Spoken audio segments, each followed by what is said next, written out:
Oke, halo solid people, jumpa lagi bersama saya di salah satu acara yang paling luar biasa, paling keren, paling bombastis di Solidpedia.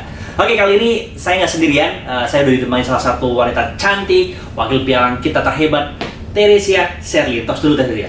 Oke Tere, langsung saja ya, saya mau nembak kamu nih hari ini. Jadi ada banyak pertanyaan di otak saya, cuman saya nggak akan keluarin semuanya, hanya beberapa pertanyaan. Mungkin saya mewakili netizen di luar sana. Oke, Tere ini kan sebagai salah satu wakil pialang dari Solid Bujana Semarang. Nah, boleh tahu nggak, mungkin kan banyak orang yang mungkin belum tahu tentang profesi wakil pialang. Nah, sebenarnya wakil pialang sendiri itu tugas dan tanggung jawabnya yang mungkin yang pada asli seperti apa sih sebenarnya? Oke, jadi wakil pialang itu sebetulnya salah satu profesi ya Pak Michael. Jadi memang kita itu disiapkan atau memang kita itu diberi izin untuk memang kita edukasi nasabah, terus kemudian pendampingan transaksi nasabah, seperti itu Pak Michael. Oke, jadi memang tugasnya kurang lebihnya wakil pialang ini ya ibaratnya kalau saya boleh mengatakan dokternya pasien gitu ya. Kalau kita bicara di rumah sakit, memang tugasnya memberikan edukasi, memberikan pemahaman kepada seorang calon nasabah gitu ya. Nah oke, kalau memang wakil pialang tugasnya seperti itu, nah ini pertanyaannya di awal udah panas juga ini.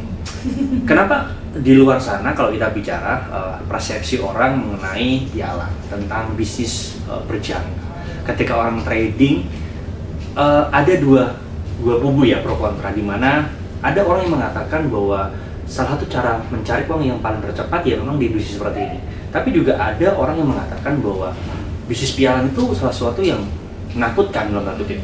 Ya mungkin ada persepsi yang timbul karena yang namanya bisnis mungkin ya ada yang pernah untung, ada yang rugi. Namun kan biasanya orang yang rugi itu kan biasanya agak sedikit melebih-lebihkan. Nah, kenapa masih ada persepsi yang mengatakan kayak, oh saya masuk ke pialang itu rugi, saya ditipu. Nah, kalau memang ada wakil pialang kan seharusnya wakil pialangnya kan jadi jembatan.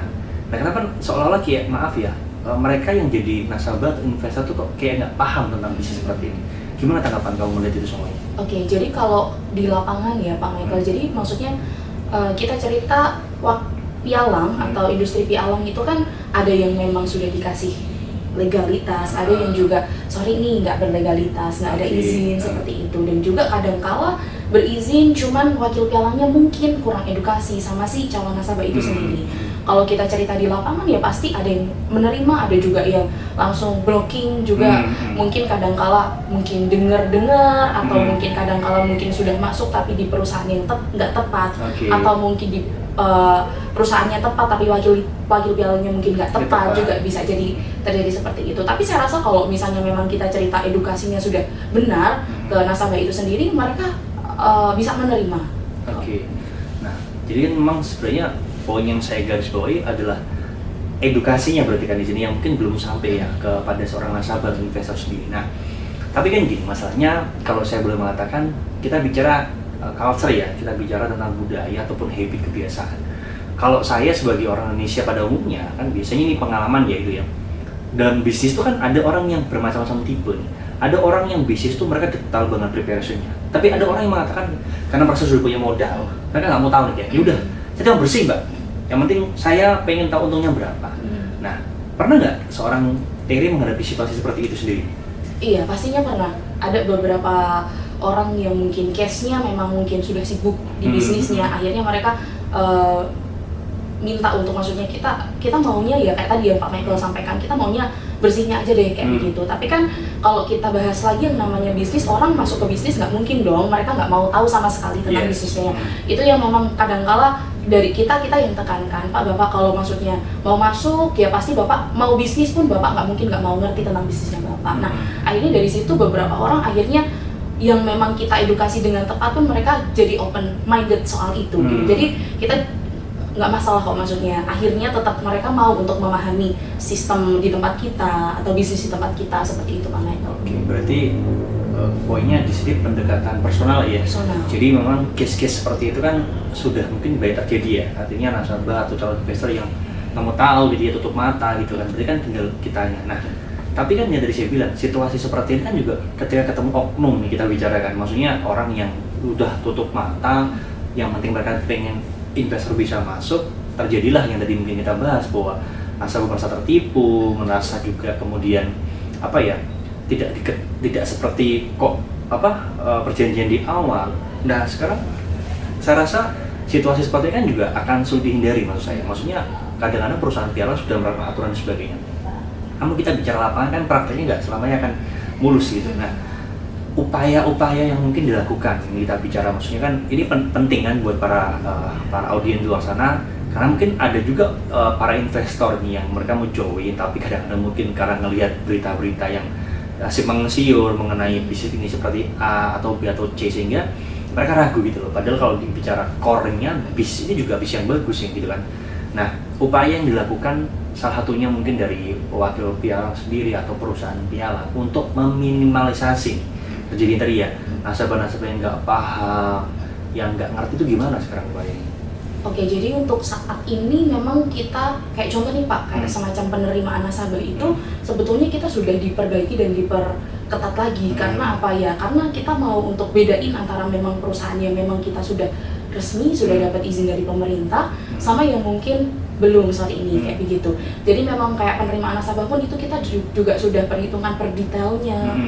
Mulai dari verifikasi, terus kemudian kita juga ada, itu pun juga rangkaian yang cukup panjang untuk memang proses verifikasinya, terus kemudian proses registrasinya. Kita juga ada bahkan edukasi sama kepala cabang by Zoom. Jadi memang kita make sure kayak semacam nasabah yang memang mau join, calon nasabah itu sendiri, kita sudah pastikan bahwasanya masing-masing mereka itu sudah paham tentang industri ini atau mungkin tentang sistem di industri ini. Jadi memang itu cukup membantu dan justru bikin stigma-stigma yang sebelumnya negatif, itu orang jadi lebih paham, lebih teredukasi. Seperti itu. Dan kita juga wakil pialang itu punya kewajiban untuk memang kita harus edukasi ke nasabah yang sudah join untuk memang kita edukasi setiap rutin begitu Pak. Oke, nah ini menarik.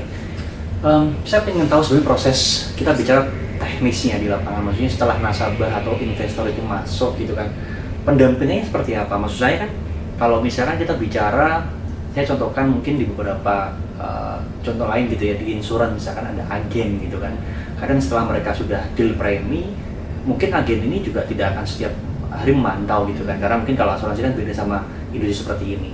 Nah tapi kalau saya pengen tahu wakil pialang sendiri itu gimana proses pendampingannya, itu saya pengen tahu secara teknisnya. Oke, jadi kayak semacam sebelum memang nasabah itu masuk kan tadi prosesnya kita juga pasti sudah jelaskan tentang sistem transaksi, dan pada saat memang registrasi pun kita jelaskan ulang untuk memang sistem transaksinya. Jadi memang kita benar-benar mantapkan di situ. After memang nasabah itu join, jadi nasabah itu pun juga kita ada yang namanya edukasi.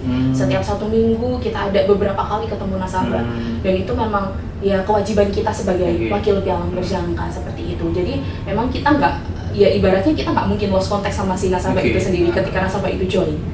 Terus kayak gini contohnya misalkan, kan saya mewakili orang awam misalkan, saya mau join, saya nggak ngerti gitu kan, tadi sudah dikasih edukasi.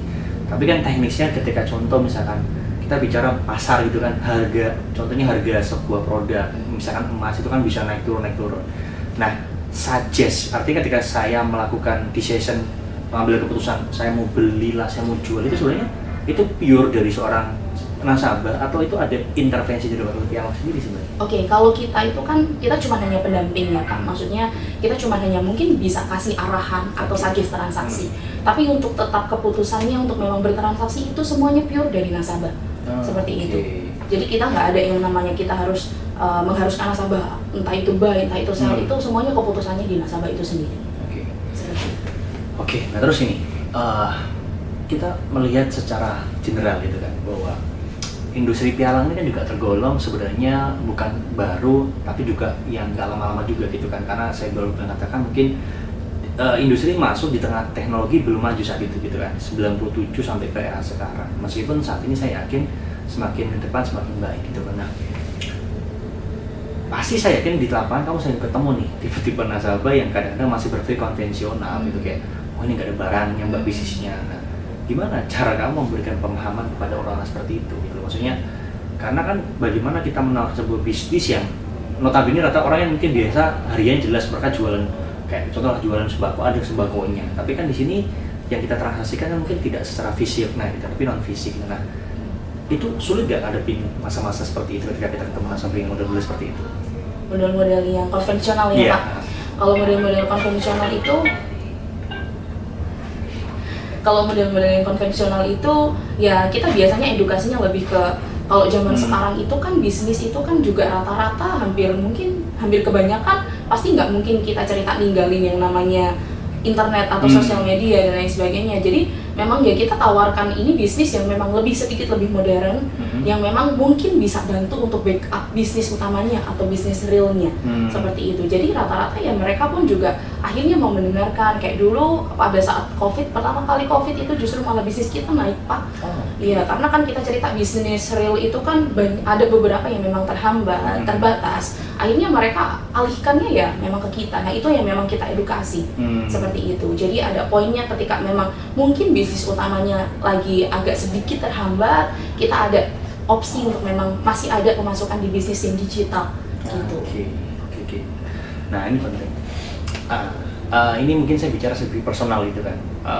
Kamu kan sebagai seorang wanita gitu kan, kita bicara di industri ini tiap hari bersinggungan dengan banyak orang gitu kan. Nah saya ini pertanyaan agak sedikit sensitif mungkin ya. Pernah nggak seorang Teris ini mengalami mungkin tindakan atau mungkin verbal yang kurang pas? Ya mungkin nggak semuanya investor nih, tapi kan yang kamu hadapi di lapangan kan nggak tahu ya orang seperti apa. Maksudnya kayak orang-orang nakal yang mungkin yang niatnya pengen join tapi malah menjurusnya mungkin ke hal yang lain. Pernah nggak kayak gitu? Pastinya pernah ya Pak, kita nggak menutup kemungkinan seperti itu ya Pak. Tapi kan balik lagi tergantung kitanya sebetulnya. Banyak yang maksudnya beranggapan ya di industri keuangan atau mungkin perbankan dan lain sebagainya, mereka kadang-kala ada yang menganggap remeh kita, yang maksudnya entah itu konsultan atau marketing atau apapun itu yang memang ditawarkan bisnis ke mereka. Cuman ya balik lagi adalah tinggal sikap kita, apa sih tujuan utama kita untuk memang ketemu sama beliau. Sama memang kita bisa menempatkan diri, beliau pun juga rata-rata pasti juga bisa menghargai kita. Oke. Gitu. Nah ini mungkin penting ya, salah satu pertanyaan saya yang juga sangat tadi saya kepikiran terus. Terry sendiri melihat bagaimana kans ya atau kesempatan atau mungkin kita bicara peluang terhadap industri pialang ini ke depannya. Di tengah saat ini mungkin kondisi ekonomi global sedang tidak menentu. Nah, seoptimis apa bahwa pialang ini masih bisa eksis mungkin dalam hitungan 5 tahun, 10 tahun, bahkan mungkin akan long last gitu. Seoptimis apa melihat industri pialang ini sendiri? Oke, kalau kita cerita seoptimis apa sih, sangat optimis Pak. Kalau maksudnya untuk kedepannya pialang itu bagaimana ya, karena memang produk kayak semacam di tempat kita itu kan produk unggulannya kan di gold ya, di emas ya. Emas itu kan juga salah satu safe haven, lindung nilai, di mana kadang-kala mungkin untuk saat-saat ini kondisi ekonomi itu kan lagi agak sedikit bergejolak, yang mana bisa mempengaruhi ke harga USD dan lain sebagainya, seperti itulah. Ada kans atau kemungkinan untuk memang investor itu alihin safe havennya ke emas, seperti itu. Jadi kelihatannya masih sangat-sangat optimis sekali sih Pak. Oke. Nah, pialang itu kan sebenarnya kalau kita bicara sudah sangat digitalisasi ya, karena kalau kita bicara jauh sebelum mungkin kita bicara sekarang trennya serba digital, pialang sudah memulai lebih dahulu nih. Nah, dengan sekarang kita bicara akses internet yang semakin mudah ini, respon terhadap nasabah sendiri, menurut kamu nasabah sekarang jauh lebih terbuka nggak secara pemikiran atau mungkin masih sama seperti nasabah yang seperti dahulu? Kalau sekarang jauh lebih terbuka, sangat-sangat terbuka, karena kalau kita cerita industri keuangan kayak contoh perbankan pun juga semuanya, hampir semua transaksi nasabah itu kan online sudah. Nasabah nggak perlu repot-repot untuk pergi ke bank, artinya pun juga akhirnya kan mereka secara tidak langsung mau tidak mau juga mereka harus pahamin yang namanya sistem online itu sendiri. Jadi kita pun juga cukup sedikit terbantu dari situ kayak begitu. Jadi sekarang sudah lumayan agak open minded sih nasabah yang ada. Oke. Terus posisi sendiri ini pertanyaan terakhir saya buat kamu gitu kan di sesi ini. Saya melihat kan industri keuangan secara general itu kan sekarang berkembang luar biasa. Data perbankan, insuran gitu kan, bahkan sekuritas sekarang semua sudah maju. Termasuk saya lihat juga pialang sudah ke arah situ gitu. Nah, harapanmu sendiri gitu ya terhadap, kita bicara tentang terhadap pialangnya atau mungkin kita bicara semua perusahaan pialang di Indonesia. Harapanmu seperti apa sih? Pialang ini depannya pengen dibawa kemana menurut kamu gitu? Oke, iya, kalau kita cerita pialang kayak di Semarang pun juga sekarang sudah agak menjamur ya Pak. Yes. Dari saya masuk ke sini sampai sekarang ya pasti sudah bertambah banyak sekali perusahaan-perusahaan pialang yang ada di Semarang. Ya harapan saya cuma hanya satu, kita sebagai orang yang punya profesi wakil pialang berjangka, diharapkan kita bisa edukasi nasabah itu dengan benar, sesuai dengan rules, sesuai dengan apa yang memang seharusnya kita lakukan. Jadi akhirnya stigma-stigma negatif yang mungkin sebelum-sebelumnya ada itu bisa kita minimalisir seperti itu, Pak. Jadi yang penting adalah edukasi dari si wakil pialang itu sendiri yang penting. Oke, jadi memang poinnya adalah bagaimana seorang wakil pialang itu memberikan edukasi dengan benar sehingga diharapkan investor memahami bisnis seperti apa, dari mulai mungkin risiko, peluangnya, sehingga pada saat mereka terjun di industri ini mereka bisa merasakan dampak baiknya gitu ya. Oke, tadi masih banyak pertanyaan saya sebenarnya, cuman saya pengen stop dulu biar audiens juga penasaran gitu kan. Nanti kita simpan dulu banyak pertanyaan, dan mungkin buat teman-teman sedikit dari obrolan ini semoga bisa memberikan sedikit pencerahan kepada kalian semuanya. Sekali lagi, Solidpedia memberikan banyak warna tentang industri pialang, dan bagi kalian semua yang pengen tahu tentang Solid Global Jangka Semarang atau mungkin industri pialang, tetap selalu pantengin channel kita. Bye.